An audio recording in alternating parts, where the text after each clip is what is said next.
아들과 소통이 어려운 엄마. 저는 아들과 딸을 키우고 있는 40대 주부입니다. 저희 아이들은 이제 사춘기에 접어들어 두 아이 모두 중학생이 되었습니다. 아들은 북한도 무서워한다는 공포의 중2가 되었지요. 저보다 키가 큰 아들은 어느새 남자가 되어가고 있는 중입니다. 저는 그런 아들이 요즘 너무 어렵습니다. 딸은 그래도 학교 다녀오면 학교에서 있었던 일들을 조잘조잘 얘기해 주기도 하고 저와 가끔 쇼핑도 가고 해서 말도 잘 통하는데 아들은 도무지 소통이 어려운 거예요. 사실 어려서부터 아들과는 꼭 필요한 얘기만 했던 것 같아요. 그러나 중학생이 되고 나니 저희 모자 관계는 더 소원해진 것 같아요. 요즘은 아들의 일상을 너무 모르는 게 답답하고 염려가 됩니다. 점점 말수가 적어지고 무슨 비밀은 또 그렇게 많은지요. 꼬치꼬치 물으면 화를 내기도 하고요. 어릴 땐 착하기만 하던 아들이 너무 낯설게 느껴져요. 방문을 꼭 닫고 컴퓨터만 들여다보거나 핸드폰만 봐는 아들. 학교에서 있었던 일들은 일절 말하지 않는 아들에 대해 걱정이 되기 시작한 건 최근 학교 선생님께서 아들과 친구들과의 다툼을 전화로 알려주신 다음부터입니다. 그날도 선생님께서 연락 주시지 않았다면 몰랐을 테니까요. 친구들과 관계가 안 좋은 건 아닌지, 나쁜 친구들을 사귀는 건 아닌지, 혹시 왕따 당하는 건 아닌지 정말 걱정이 되지만 아들은 아무 말도 하지 않네요. 어떻게 하면 좋을까요? 엄마로서는 답답하실 것 같아요, 그죠? 네. 사랑하는 아들인데. 우리도 아들 둘만 키워서 이 엄마의 마음이 정말 100번 이해가 되죠.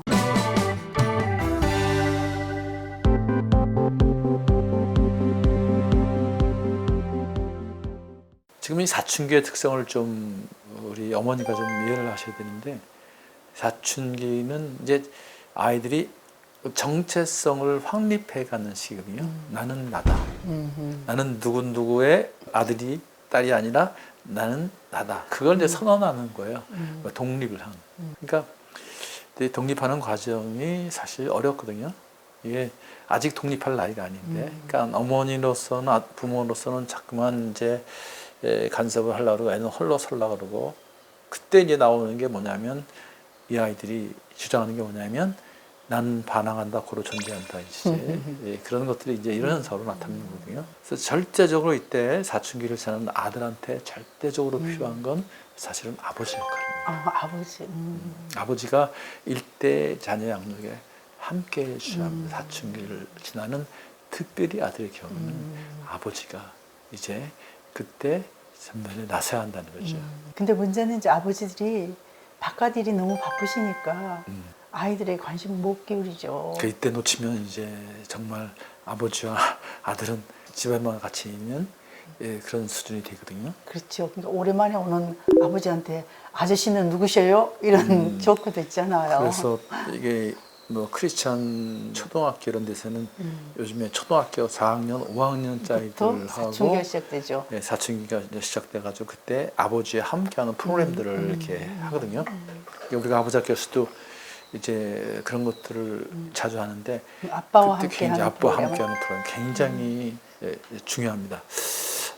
그래서 그러니까 1대1로 아버지가 이제 자녀들과 이렇게 데이트하는 거, 그래서 나를 사랑하는 이유의식까지 뭐 이런 걸 끊임없이, 그러니까 아이들은 그때 특징이 뭐냐면 가까이 다가가면 짜증을 내고 멀리 가면 애들이 화를 내요. 불안해하고. 그러니까 가까이 하기도 힘들고 멀리 하기도 안 되고 아주 그 어려운 상황이니까 틈을 봐서 그럴 때 무슨 날 되면 이제 생일날이라든지 뭐 되면 이렇게 편지 같은 거 써서 아빠가 나를 사랑하냐, 그리고 뭐 데이트를 정식으로 신청을 해서 정중하게 애들한테 대해줘야 되거든요.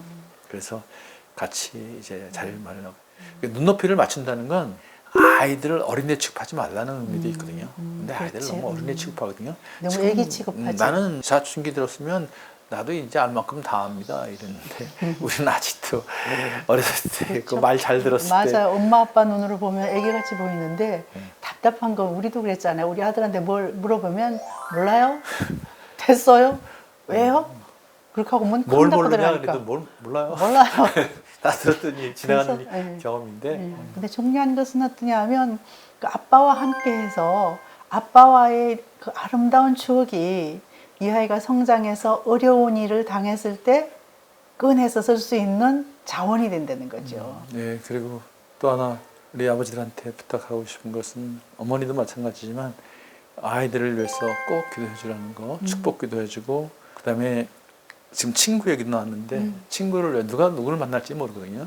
그러니까 꼭 자녀들 친구를 위해서도 우리 부모님이 특별히 아버지 기도해 주시고 또 그런 친구 관계도 이렇게 신경을 쓰는 새기지 마라 뭐 그런 게 아니라 어떤 친구인지 이렇게 한번 물어보고 예를 들면 얘기해 주면 그 아빠가 너와 그 친구를 위해서 기도하고 있단다. 그렇죠. 그래야 되는데 우리는 어떠냐 하면 걔는 그러니까 걔 사귀지 마라 이렇게 되어지면 엄청나게 아이들이 분노하죠. 저희들은 이제 아버지 학교에서 그 축복 기도를 통해서 아버지와의 관계에 아이들이 그 소통의 물꼬가 트는 걸 너무나도 많이 봤기 때문에 예, 한번 용기를 갖고 한번 시도를 해 보십시오. 그래서 아버지 학교에서 주시는 축복 기도문이 있잖아요. 그렇죠. 뭐죠 그게?